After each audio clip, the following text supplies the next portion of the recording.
आज आप पढ़ने जा रहे हैं फाइनेंशियल स्टेटमेंट्स। क्या कॉन्सेप्ट है फाइनेंशियल स्टेटमेंट का?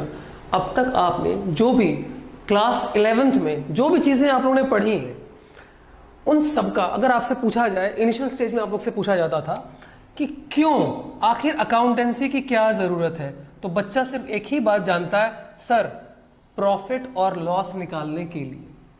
नॉर्मल बच्चा, चाहे वो कॉमर्स स्ट्रीम का हो चाहे नॉन कॉमर्स स्ट्रीम का हो, वो बच्चा यही कहता है अकाउंटेंसी का मतलब तो प्रॉफिट और लॉस।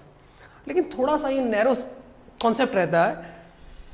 तो अब आज जिस चैप्टर पे हम लोग बात करेंगे मेरा बच्चा, वो है फाइनेंशियल स्टेटमेंट्स। पूरी स्टोरी जो है वो इसी के इर्द गिर्द, पूरी अकाउंटेंसी हमारी नॉर्मली इसी के इर्द गिर्द घूमती है। दो चीजें हैं इसमें। अब तक आप लोग ने जब स्टार्टिंग से जरा एक बार मैं आपको समझा दूं, स्टार्टिंग में आप लोग क्या करते थे अकाउंटिंग में? स्टार्टिंग में आप लोग करते थे पहले आइडेंटिफाई। आप लोग जितनी भी एक्टिविटीज होती थी उनको आइडेंटिफाई करते थे कि आखिर क्या रिकॉर्ड करें। उसके बाद आइडेंटिफाई करने के बाद आप इसको रिकॉर्ड करते थे। रिकॉर्ड किस फॉर्म में करते थे? आप करते थे इसको जर्नल के फॉर्म में। फिर आप लोग एक स्टेप और आगे बढ़ते थे, क्लासिफिकेशन। क्लासिफिकेशन में आप लोग क्लासिफाई करते थे किस फॉर्म में? आप इसे लेजर बना देते थे, ठीक है, सबकी लेजरिंग कर देते थे। उसके बाद लेजरिंग करने के बाद अगली चीज आप लोग जो जितने भी डिफरेंट लेजर्स होते थे उन डिफरेंट लेजर से आप लोग बना देते थे ट्रायल बैलेंस। इसको ऐसे रखते, मतलब जैसे मान लीजिए रवि अकाउंट, मशीन अकाउंट, है ना, परचेज अकाउंट, और इन सब से आप बना देते थे क्या? आप बना देते थे ट्रायल बैलेंस। और अब फाइनली इस ट्रायल बैलेंस से आप क्या बना देते हैं? इस ट्रायल बैलेंस से आप बना देते हैं ये जो मैंने यहां ऊपर लिखा हुआ है। तो फर्स्ट वन ट्रेडिंग, दूसरा प्रॉफिट एंड लॉस अकाउंट, और तीसरा होता है मेरा बच्चा बैलेंस शीट। ठीक है, ये इतनी चीजें आप लोग को, मतलब फाइनली जो हम लोग जो एक्टिविटी करते हैं, इसको पहले हटा दीजिए, ये इतनी चीजें आप लोग समझ लीजिए। आइडेंटिफाई करते हैं कि आखिर हम लोग को क्या चीज रिकॉर्ड करना है, तो पहले हम लोग एक्टिविटीज को आइडेंटिफाई करते हैं। If the activities are of monetary measure can be measured in the terms of money, then only we will record it. Then record in the form of journal. After that classification in the form of ledger. Then ledgering में भी अलग classification होते हैं, वो subsidiaries वाले, purchase book, sales book.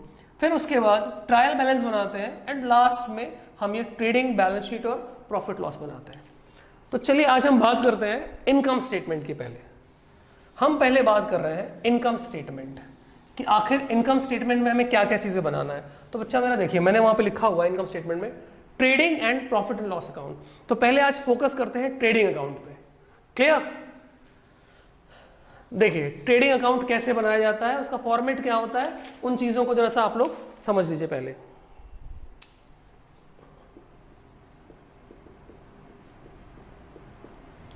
Trading account, जब आप trading account बना रहे हैं इसका फॉर्मेट देख लीजिए। जैसे ये है पर्टिकुलर्स, अमाउंट, पर्टिकुलर्स, अमाउंट। अच्छा, ये जो ट्रेडिंग अकाउंट बनाया जा रहा है, ये पर्टिकुलर एक पॉइंट ऑफ टाइम पे बनाया जा रहा है कि फॉर द पीरियड, मतलब हम लोग जो बनाते हैं नॉर्मली ये सब चीजें एक एक साल के लिए बनाई जाती हैं, लेकिन जरूरी नहीं कि एक एक साल के लिए। कुछ लोग क्वार्टरली अपना रिजल्ट निकालते हैं, तो हम लोग देख लेते हैं कि आखिर कब के लिए है। तो हम लोग यहां पे लिख देते हैं, यहां पे लिख दे रहा हूं मैं, फॉर द ईयर एंडिंग 2017 या जो भी होगा वो लिख देंगे यहां पे हम लोग। ठीक है, ट्रेडिंग अकाउंट के नीचे मेरा बच्चा जगह नहीं था बेटा, इसलिए मैंने यहां लिख दिया है। क्लियर? अब आइए देखिएगा सब पर्टिकुलर्स में सबसे पहले यहां पे स्टार्ट होता है ओपनिंग स्टॉक। जितना भी बिजनेस में हमारे पास लास्ट ईयर का जो क्लोजिंग स्टॉक होगा, सबसे पहले वो ओपनिंग स्टॉक लिखा जाता है। और अगर ये पहला साल है जब आपने बिजनेस शुरू किया है, तो उस कंडीशन में ओपनिंग स्टॉक नहीं होगा। तो उस कंडीशन में क्या होगा? उस कंडीशन में होगा टू परचेजेस। ठीक है, और इस परचेजेस में से हम लोग माइनस कर देते हैं अगर कुछ परचेज रिटर्न हो तो, ये हमने यहां लिख दिया। यहां पे लिखा जाता है बाय सेल्स, अंदर ही लिखते हैं और इसमें से माइनस कर देते हैं सेल्स रिटर्न और फाइनल वैल्यू बाहर आ जाती है। After this by closing stock, ठीक है। अब यहां पर टू डायरेक्ट एक्सपेंसेस। अब आपको जो मेन चीज है मेरा बच्चा वो यही समझाना है कि ये आखिर डायरेक्ट एक्सपेंसेस क्या है। Opening stock, purchases less purchase return, purchase return को हम लोग रिटर्न आउटवर्ड भी कहते हैं, सेल्स रिटर्न हम लोग सेल्स रिटर्न इनवर्ड भी कहते हैं। अब इसके बाद मुझे आपको जो बेसिक जो जरूरी चीज समझानी है बेटा, बच्चे इसी चीज में कंफ्यूज रहते हैं कि डायरेक्ट एक्सपेंसेस का मतलब क्या होगा। एक पिक्चर आपको समझाता हूं मैं, उससे थोड़ा सा आपको चीजें थोड़ा सा क्लियर हो जाएंगी आपको। जैसे आप एक चीज समझिए, अगर बाई चांस मान लीजिए मेरा बिजनेस है, मैं ट्रेडिंग कर रहा हूं, मैं मान लीजिए दिल्ली से लैपटॉप लेके आता हूं और फिर यहां पे वाराणसी में बेचता हूं मैं इसको। मैंने जो चीजें खरीदी वो मैंने कहां से खरीदी? दिल्ली से। और मेरा जो अपना जो शोरूम है या जो थोड़ा सा मैन्युफैक्चरिंग वगैरह जो है वो मेरा कहां पर है? वो मेरा वाराणसी में, ठीक है। अब आप एक चीज समझिए, यहां से मान लीजिए मैंने 200 या थोड़ा कम कर लेते हैं, चलिए 100 लैपटॉप्स खरीदे। क्लियर? यहां पे मुझे लैपटॉप्स थोड़ा सा कम वैल्यूज मिल जाते हैं। यहां मैंने 100 लैपटॉप्स खरीदे, उसको मैं वाराणसी अपने शोरूम में यहां से बेचूंगा मैं।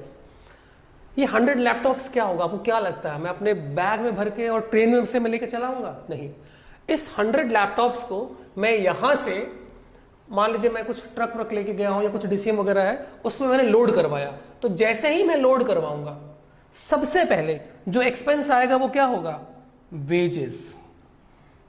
क्लियर? मान लीजिए विनीत है, विनीत से मैंने कह दिया, विनीत वहां मान लीजिए घूम रहे हैं वहां पे, विनीत से मैंने कह दिया कि विनीत यार ये 100 लैपटॉप्स है, सारे लैपटॉप्स को उठा उठा के तुम ट्रक में रखो, हर लैपटॉप पे तुमको मैं 5-5 रुपए दूंगा।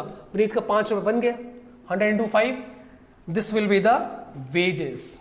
Is that clear? सबसे पहला डायरेक्ट खर्चा क्या हुआ? वेजेस। मेरा बच्चा, आप लोग एक बात अपने दिमाग में बहुत अच्छे से बैठा लीजिए, यहां से यहां तक पहुंचने के जितने भी खर्चे होंगे रास्ते के, वो सारे के सारे डायरेक्ट एक्सपेंसेस कंसिडर किए जाएंगे। पहला हो गया वेजेस। क्लियर? अब ट्रक में मान लीजिए, ड्राइंग तो आप लोग समझ ही लीजिएगा, इसी में 4-5 टायर वायर होंगे, देख लीजिएगा आप लोग। अब इस ट्रक से जब सामान यहां जब जा रहा है तो ट्रक कैसे चलेगा बच्चा? बिना फ्रेट के, बिना भाड़े के तो चलेगा नहीं। तो उसने बोल दिया कि सर हम यहां से वहां तक लेके जाएंगे तो हम 35,000 का फ्रेट लेंगे। मैंने कहा ओके। यहां पे अगला खर्चा क्या हो गया? फ्रेट। Is it clear? जो भी भाड़ा वाड़ा हमें पे करना है, दैट इज कॉल्ड फ्रेट। तो इसके लिए कई चीजें हैं, इसके लिए वर्ड यूज किया जाता है, थोड़ा सा इसको मिटाना होगा यहां पे। ओपनिंग स्टॉक और परचेज आप लोग समझ चुके हैं बच्चा, थोड़ा सा इसको मिटा के मैं उन चीजों को लिख दूं जरा सा। Freight, here we are talking about the direct expenses. तो फ्रेट को हम लोग to freight oblique carriage inward भी कह सकते हैं, ठीक है। खाली कैरेज रहेगा तो मेरा बच्चा वो भी बेटा इसी में आएगा। Very clear? उसके बाद अगली चीज आती है, अब आपने फ्रेट उसको दे दिया, जब एक जगह से दूसरी जगह हम लोग जा रहे हैं तो उस कंडीशन में बीच में कुछ क्लियरिंग चार्जेस वगैरह अगर हो रहा है तो वो क्लियरिंग चार्जेस भी इसमें लग जाएंगे। टू क्लियरिंग चार्जेस, ठीक है। अब वो चीज अगर मान लीजिए बाई चांस बाई शिप और किसी और चीज के थ्रू अगर आ रही है, या मान लीजिए इस ट्रक में आपने खुद ही, आपका ही ट्रक है, आप इसमें गैस, पावर, फ्यूल कुछ अगर लगा रहे हैं, तो वो सारी चीजें टू पावर, फ्यूल, ये सारी चीजें इसमें आ जाएंगी। अच्छा, ये भी पॉसिबिलिटी है मेरा बच्चा कि सारा मैन्युफैक्चर हम खुद कर रहे हैं, तो अगर मैन्युफैक्चर हम कर रहे हैं तो हमारी फैक्ट्री तक के जितने भी एक्सपेंसेस होंगे वो सारे भी इसमें आएंगे। तो वो सब भी power, gas, fuel, clearing charges, अगर मान लीजिए शिप से सामान आ रहा है तो डॉक चार्जेस, ठीक है, क्लियर है बातें। उसके बाद अगली चीजें और एक्सपेंसेस, जैसे मान लीजिए क्या होगा, मान लीजिए बाई चांस कुछ आप खुद यहां से इन लैपटॉप्स को लेने के बाद, लाने के बाद कुछ उसमें कुछ आप लोग अपनी जो शोरूम है वहां लगाने से पहले आपकी अपनी मान लीजिए एक वर्कशॉप है, वहां पे लेके कुछ उसे चेंज कर रहे हैं, उसमें कुछ अगर टूट फूट गया है तो उसको सही कर रहा है, तो वो जो भी एक्सपेंसेस होंगे that will be considered the manufacturing expenses, manufacturing expenses, ठीक है। उसके बाद और खर्चे जो भी फैक्ट्री से रिलेटेड जितने भी खर्चे होंगे, फैक्ट्री से रिलेटेड ख्याल रखिएगा, फैक्ट्री या आपकी जो वर्कशॉप है, फैक्ट्री एक्सपेंसेस क्या हो सकते हैं, factory lighting, factory heating, factory power, ये सारे खर्चे मेरा बच्चा इसमें आ जाएंगे। उसके बाद अगर बाई चांस कोई रॉयल्टी होगा, अब ये रॉयल्टी बच्चों के लिए थोड़ा सा नया वर्ड हो सकता है, रॉयल्टी, अगर कुछ रॉयल्टी वॉयल्टी होगा तो वो भी यहाँ पे आ जाएगा। रॉयल्टी का मतलब क्या होता है, जब हम लोग किसी जैसे कोल माइंस हैं, कोई भी माइंस वगैरह है, या जब हम लोग जो बुक राइटर्स वगैरह होते हैं वो लोग क्या करते हैं कि जब कुछ प्रोडक्शन करते हैं या बुक वगैरह लिखते हैं तो उस माइन में से हम क्या कहते हैं कि अगर प्रोडक्शन होगा 10,000 टन्स, तो इस 10,000 टन्स के ऊपर हम at the rate of 5 rupees per ton हम आपको पे करेंगे, क्योंकि ये जमीन हमारी नहीं है। रॉयल्टी का मतलब फिर समझ लीजिए, मान लीजिए मेरे पास मशीनें हैं बड़ी बड़ी लेकिन मेरे पास जमीन नहीं है, और जिस जमीन में से कोयला निकलता है या जो भी मिनरल वगैरह निकलता है वो राजीव की है, तो राजीव से मैंने ये जमीन किराए पे ले ली, और हम लोग में ये तय हुआ है कि जितना प्रोडक्शन होगा उस प्रोडक्शन के बेसिस पे मैं इनको 5 रुपए पर टन के हिसाब से दूंगा, तो मुझे 50,000 पे करना पड़ेगा। That is direct expense, clear, that is royalty, okay. अब इतना करने के बाद मेरा बच्चा, ये बात सबको समझ में आ गई है, इतना करने के बाद अगर क्रेडिट साइड ज्यादा हो जाए, क्रेडिट साइड फिर समझिएगा, क्रेडिट साइड ज्यादा हो जाए तो यहां डिफरेंस आता है to gross profit carried down, और अगर बाई चांस डेबिट साइड ज्यादा आ गया तो मेरा बच्चा यहां पे आ जाएगा by gross loss carried down. अब इसको अच्छे से आप लोग समझ लीजिए एक बार और, बेटा ट्रेडिंग अकाउंट का बेसिक ऑब्जेक्टिव होता है ग्रॉस प्रॉफिट निकालना या ग्रॉस लॉस निकालना, क्लियर। कैसे बनाया जाता है, अब मैंने इसकी देखी थ्योरी मैंने आप लोगों को इसलिए समझाई है कि अगर आप लोग इसको बेटा आप न्यूमेरिकल फील्ड अगर अच्छे समझ जा रहे हैं तो आप इसके ऊपर एक एस्से लिख देंगे, और ऐसी चीज को मैं बोर्ड पे समझाता, लिखो objective 1 it calculates gross profit, it calculates gross loss, it shows direct expenses. याद करने में थोड़ा सा मुश्किल होगा, आपके सामने पिक्चर क्लियर है, मेरे को लगता है बच्चे आराम से इस चीज को इसके ऊपर एस्से लिख सकते हैं, 3-4 लाइन के पॉइंट छोड़िए, आराम से आप 1.5 पेज का एस्से लिख देंगे।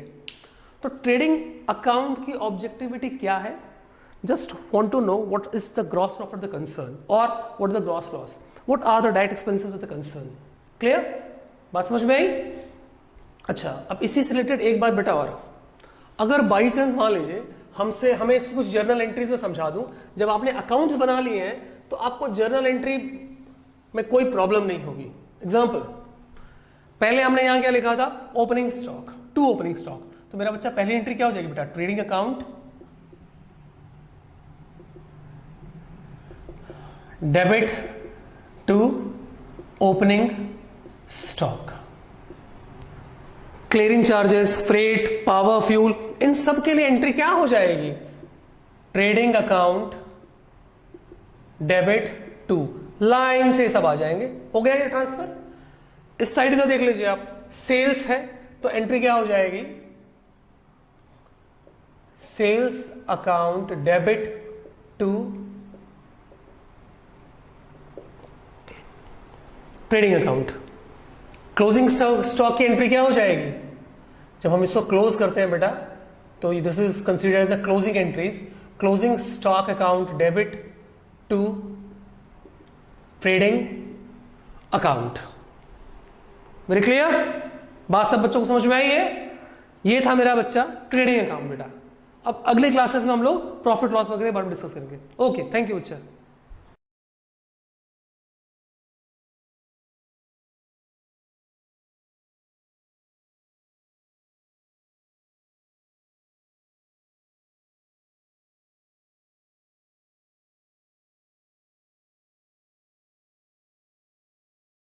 Hello students, welcome to achiever.com। आज आप पढ़ने जा रहे हैं फाइनेंशियल स्टेटमेंट्स। क्या कॉन्सेप्ट है फाइनेंशियल स्टेटमेंट का? अब तक आपने जो भी क्लास 11th में जो भी चीजें आप लोगों ने पढ़ी हैं, उन सब का अगर आपसे पूछा जाए, इनिशियल स्टेज में आप लोग से पूछा जाता था कि क्यों, आखिर अकाउंटेंसी की क्या जरूरत है, तो बच्चा सिर्फ एक ही बात जानता है, सर प्रॉफिट और लॉस निकालने के लिए। नॉर्मल बच्चा, चाहे वो कॉमर्स स्ट्रीम का हो चाहे नॉन कॉमर्स स्ट्रीम का हो, वो बच्चा यही कहता है अकाउंटेंसी का मतलब तो प्रॉफिट और लॉस। लेकिन थोड़ा सा ये नैरो कॉन्सेप्ट रहता है। तो अब आज जिस चैप्टर पे हम लोग बात करेंगे मेरा बच्चा, वो है फाइनेंशियल स्टेटमेंट्स। पूरी स्टोरी जो है वो इसी के इर्द गिर्द, पूरी अकाउंटेंसी हमारी नॉर्मली इसी के इर्द गिर्द घूमती है। दो चीजें हैं इसमें। अब तक आप लोग ने जब स्टार्टिंग से जरा एक बार मैं आपको समझा दूं, स्टार्टिंग में आप लोग क्या करते थे अकाउंटिंग में? स्टार्टिंग में आप लोग करते थे पहले आइडेंटिफाई। आप लोग जितनी भी एक्टिविटीज होती थी उनको आइडेंटिफाई करते थे कि आखिर क्या रिकॉर्ड करें। उसके बाद आइडेंटिफाई करने के बाद आप इसको रिकॉर्ड करते थे। रिकॉर्ड किस फॉर्म में करते थे? आप करते थे इसको जर्नल के फॉर्म में। फिर आप लोग एक स्टेप और आगे बढ़ते थे, क्लासिफिकेशन। क्लासिफिकेशन में आप लोग क्लासिफाई करते थे किस फॉर्म में? आप इसे लेजर बना देते थे, ठीक है, सबकी लेजरिंग कर देते थे। उसके बाद लेजरिंग करने के बाद अगली चीज आप लोग जो जितने भी डिफरेंट लेजर्स होते थे, उन डिफरेंट लेजर्स से आप लोग बना देते थे ट्रायल बैलेंस। इसको ऐसे रखते, मतलब जैसे मान लीजिए रवि अकाउंट, मशीन अकाउंट, है ना, परचेज अकाउंट, और इन सब से आप बना देते थे क्या? आप बना देते थे ट्रायल बैलेंस। और अब इस ट्रायल बैलेंस से आप क्या बना देते हैं? इस ट्रायल बैलेंस से आप बना देते हैं ये जो मैंने यहां ऊपर लिखा हुआ है। तो फर्स्ट वन ट्रेडिंग, दूसरा प्रॉफिट एंड लॉस अकाउंट, और तीसरा होता है मेरा बच्चा बैलेंस शीट। ठीक है, ये इतनी चीजें आप लोग को, मतलब फाइनली जो हम लोग जो एक्टिविटी करते हैं, इसको पहले हटा दीजिए, ये इतनी चीजें आप लोग समझ लीजिए।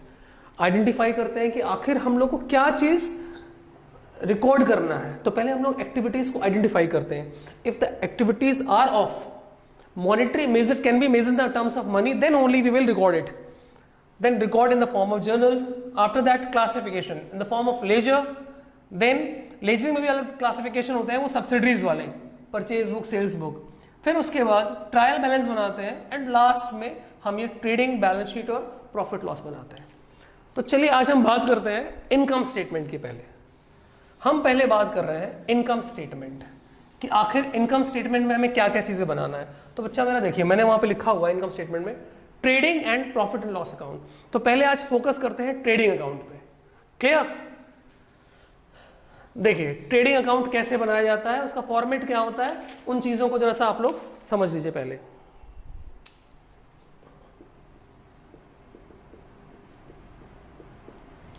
ट्रेडिंग अकाउंट, जब आप ट्रेडिंग अकाउंट बना रहे हैं, इसका फॉर्मेट देख लीजिए। जैसे ये है पर्टिकुलर्स, अमाउंट, पर्टिकुलर्स, अमाउंट। अच्छा, ये जो ट्रेडिंग अकाउंट बनाया जा रहा है, ये पर्टिकुलर एक पॉइंट ऑफ टाइम पे बनाया जा रहा है कि फॉर द पीरियड, मतलब हम लोग जो बनाते हैं नॉर्मली ये सब चीजें एक एक साल के लिए बनाई जाती हैं, लेकिन जरूरी नहीं कि एक एक साल के लिए। कुछ लोग क्वार्टरली अपना रिजल्ट निकालते हैं, तो हम लोग देख लेते हैं कि आखिर कब के लिए है। तो हम लोग यहां पे लिख देते हैं, यहां पे लिख दे रहा हूं मैं, फॉर द ईयर एंडिंग 2017 या जो भी होगा वो लिख देंगे यहां पे हम लोग। ठीक है, ट्रेडिंग अकाउंट के नीचे मेरा बच्चा जगह नहीं था बेटा, इसलिए मैंने यहां लिख दिया है। क्लियर? अब आइए देखिएगा सब पर्टिकुलर्स में। सबसे पहले यहां पे स्टार्ट होता है ओपनिंग स्टॉक। जितना भी बिजनेस में हमारे पास लास्ट ईयर का जो क्लोजिंग स्टॉक होगा, सबसे पहले वो ओपनिंग स्टॉक लिखा जाता है। और अगर ये पहला साल है जब आपने बिजनेस शुरू किया है, तो उस कंडीशन में ओपनिंग स्टॉक नहीं होगा। तो उस कंडीशन में क्या होगा? उस कंडीशन में होगा टू परचेजेस। ठीक है, और इस परचेजेस में से हम लोग माइनस कर देते हैं अगर कुछ परचेज रिटर्न हो तो, ये हमने यहां लिख दिया। यहां पे लिखा जाता है बाय सेल्स, अंदर ही लिखते हैं और इसमें से माइनस कर देते हैं सेल्स रिटर्न और फाइनल वैल्यू बाहर आ जाती है। After this by closing stock, ठीक है। अब यहां पर टू डायरेक्ट एक्सपेंसेस। अब आपको जो मेन चीज है मेरा बच्चा वो यही समझाना है कि ये आखिर डायरेक्ट एक्सपेंसेस क्या है। Opening stock, purchases less purchase return, purchase return को हम लोग रिटर्न आउटवर्ड भी कहते हैं, सेल्स रिटर्न हम लोग सेल्स रिटर्न इनवर्ड भी कहते हैं। अब इसके बाद मुझे आपको जो बेसिक जो जरूरी चीज समझानी है बेटा, बच्चे इसी चीज में कंफ्यूज रहते हैं कि डायरेक्ट एक्सपेंसेस का मतलब क्या होगा। एक पिक्चर आपको समझाता हूं मैं, उससे थोड़ा सा आपको चीजें थोड़ा सा क्लियर हो जाएंगी आपको। जैसे आप एक चीज समझिए, अगर बाई चांस मान लीजिए मेरा बिजनेस है, मैं ट्रेडिंग कर रहा हूं, मैं मान लीजिए दिल्ली से लैपटॉप लेके आता हूं और फिर यहां पे वाराणसी में बेचता हूं मैं इसको। मैंने जो चीजें खरीदी वो मैंने कहां से खरीदी? दिल्ली से। और मेरा जो अपना जो शोरूम है या जो थोड़ा सा मैन्युफैक्चरिंग वगैरह जो है वो मेरा कहां पर है? वो मेरा वाराणसी में, ठीक है। अब आप एक चीज समझिए, यहां से मान लीजिए मैंने 200 या थोड़ा कम कर लेते हैं, चलिए 100 लैपटॉप्स खरीदे। क्लियर? यहां पे मुझे लैपटॉप्स थोड़ा सा कम वैल्यूज मिल जाते हैं। यहां मैंने 100 लैपटॉप्स खरीदे, उसको मैं वाराणसी अपने शोरूम में यहां से बेचूंगा मैं। ये 100 लैपटॉप्स क्या होगा? आपको क्या लगता है? मैं अपने बैग में भर के और ट्रेन में से मैं लेके चलाऊंगा? नहीं। इस 100 लैपटॉप्स को मैं यहां से, मान लीजिए मैं कुछ ट्रक व्रक लेके गया हूं या कुछ डीसीएम वगैरह है, उसमें मैंने लोड करवाया।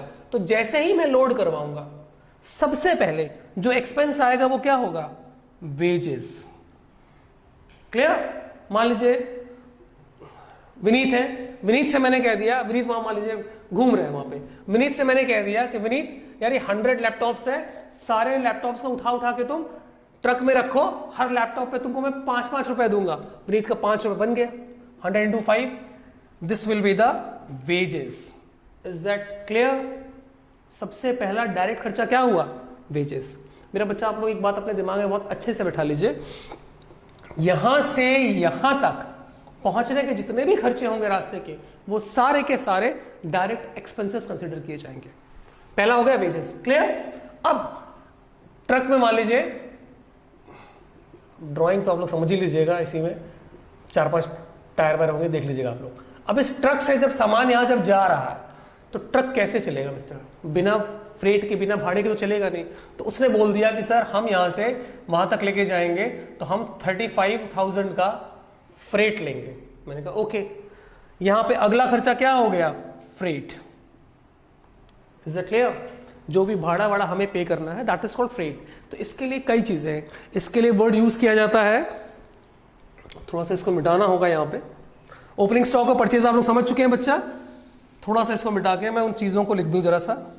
Freight, here we are talking about the direct expenses.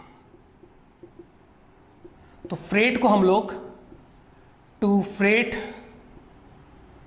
Oblique carriage inward भी कह सकते हैं, ठीक है। खाली कैरेज रहेगा तो मेरा बच्चा वो भी बेटा इसी में आएगा। Very clear? उसके बाद अगली चीज आती है, अब आपने फ्रेट उसको दे दिया, जब एक जगह से दूसरी जगह हम लोग जा रहे हैं तो उस कंडीशन में बीच में कुछ क्लियरिंग चार्जेस वगैरह अगर हो रहा है तो वो क्लियरिंग चार्जेस भी इसमें लग जाएंगे। टू क्लियरिंग चार्जेस, ठीक है। अब वो चीज अगर मान लीजिए बाई चांस बाई शिप और किसी और चीज के थ्रू अगर आ रही है, या मान लीजिए इस ट्रक में आपने खुद ही, आपका ट्रक है, आप इसमें गैस, पावर, फ्यूल कुछ अगर लगा रहे हैं, तो वो सारी चीजें टू पावर, फ्यूल, ये सारी चीजें इसमें आ जाएंगी। अच्छा, ये भी पॉसिबिलिटी है मेरा बच्चा कि सारा मैन्युफैक्चर हम खुद कर रहे हैं, तो अगर मैन्युफैक्चर हम कर रहे हैं तो हमारी फैक्ट्री तक के जितने भी एक्सपेंसेस होंगे वो सारे भी इसमें आएंगे। तो वो सब भी power, gas, fuel, clearing charges, अगर मान लीजिए शिप से सामान आ रहा है तो डॉक चार्जेस, ठीक है, क्लियर है बातें। उसके बाद अगली चीजें और एक्सपेंसेस, जैसे मान लीजिए क्या होगा, मान लीजिए बाई चांस कुछ आप खुद यहां से इन लैपटॉप्स को लाने के बाद कुछ उसमें कुछ आप लोग अपनी जो शोरूम है वहां लगाने से पहले आपकी अपनी मान लीजिए एक वर्कशॉप है, वहां पे लाके कुछ उसे चेंज कर रहे हैं, उसमें कुछ अगर टूट फूट गया है तो उसको सही कर रहा है, तो वो जो भी एक्सपेंसेस होंगे that will be considered the manufacturing expenses, manufacturing expenses, ठीक है। उसके बाद और खर्चे जो भी फैक्ट्री से रिलेटेड जितने भी खर्चे होंगे, फैक्ट्री से रिलेटेड ख्याल रखिएगा, फैक्ट्री या आपकी जो वर्कशॉप है, फैक्ट्री एक्सपेंसेस क्या हो सकते हैं, factory lighting, factory heating, factory power, ये सारे खर्चे मेरा बच्चा इसमें आ जाएंगे। उसके बाद अगर बाई चांस कोई रॉयल्टी होगा, अब ये रॉयल्टी बच्चों के लिए थोड़ा सा नया वर्ड हो सकता है, रॉयल्टी, अगर कुछ रॉयल्टी वॉयल्टी होगा तो वो भी यहां पे आ जाएगा। रॉयल्टी का मतलब क्या होता है, जब हम लोग किसी जैसे कोल माइंस हैं, कोई भी माइंस वगैरह है, या जब हम लोग जो बुक राइटर्स वगैरह होते हैं वो लोग क्या करते हैं कि जब कुछ प्रोडक्शन करते हैं या बुक वगैरह लिखते हैं तो उस माइन में से हम क्या कहते हैं कि अगर प्रोडक्शन होगा 10,000 टन्स तो इस 10,000 टन्स के ऊपर हम at the rate of 5 rupees per ton हम आपको पे करेंगे, क्योंकि ये जमीन हमारी नहीं है। रॉयल्टी का मतलब फिर समझ लीजिए, मान लीजिए मेरे पास मशीनें हैं बड़ी बड़ी लेकिन मेरे पास जमीन नहीं है, और जिस जमीन में से कोयला निकलता है या जो भी मिनरल वगैरह निकलता है वो राजीव की है, तो राजीव से मैंने ये जमीन किराए पे ले ली, और हम लोग में ये तय हुआ है कि जितना प्रोडक्शन होगा उस प्रोडक्शन के बेसिस पे मैं इनको 5 रुपए पर टन के हिसाब से दूंगा, तो मुझे 50,000 पे करना पड़ेगा। That is direct expense, clear, that is royalty, okay. अब इतना करने के बाद मेरा बच्चा, ये बात सबको समझ में आ गई है, इतना करने के बाद अगर क्रेडिट साइड ज्यादा हो जाए, क्रेडिट साइड फिर समझिएगा, क्रेडिट साइड ज्यादा हो जाए तो यहां डिफरेंस आता है to gross profit carried down, और अगर बाई चांस डेबिट साइड ज्यादा आ गया तो मेरा बच्चा यहां पे आ जाएगा by gross loss carried down. अब इसको अच्छे से आप लोग समझ लीजिए एक बार और, बेटा ट्रेडिंग अकाउंट का बेसिक ऑब्जेक्टिव होता है ग्रॉस प्रॉफिट निकालना या ग्रॉस लॉस निकालना, क्लियर। कैसे बनाया जाता है, अब मैंने इसकी देखी थ्योरी मैंने आप लोग को इसलिए समझाई है कि अगर आप लोग इसको बेटा आप न्यूमेरिकल फील्ड अगर अच्छे समझ जा रहे हैं तो आप इसके ऊपर एक एस्से लिख देंगे, और इसी चीज को मैं बोर्ड पे समझाता, लिखो objective 1 it calculates gross profit, it calculates gross loss, it shows direct expenses. याद करने में थोड़ा सा मुश्किल होगा, आपके सामने पिक्चर क्लियर है, मेरे को लगता है बच्चे आराम से इस चीज को इसके ऊपर एस्से लिख सकते हैं, 3-4 लाइन के पॉइंट छोड़िए, आराम से आप 1.5 पेज का एस्से लिख देंगे। तो ट्रेडिंग अकाउंट की ऑब्जेक्टिविटी क्या है, just want to know what is the gross profit the concern और what the gross loss, what are the direct expenses of the concern, clear, बात समझ में आई। अच्छा, अब इसी से रिलेटेड एक बात बेटा और, अगर बाई चांस मान लीजिए हमें इसकी कुछ जर्नल एंट्रीज में समझा दूं, जब आपने अकाउंट्स बना लिए हैं तो आपको जर्नल एंट्री में कोई प्रॉब्लम नहीं होगी। एग्जांपल, पहले हमने यहां क्या लिखा था, opening stock, to opening stock, तो मेरा बच्चा पहली एंट्री क्या हो जाएगी बेटा, trading account debit to opening stock,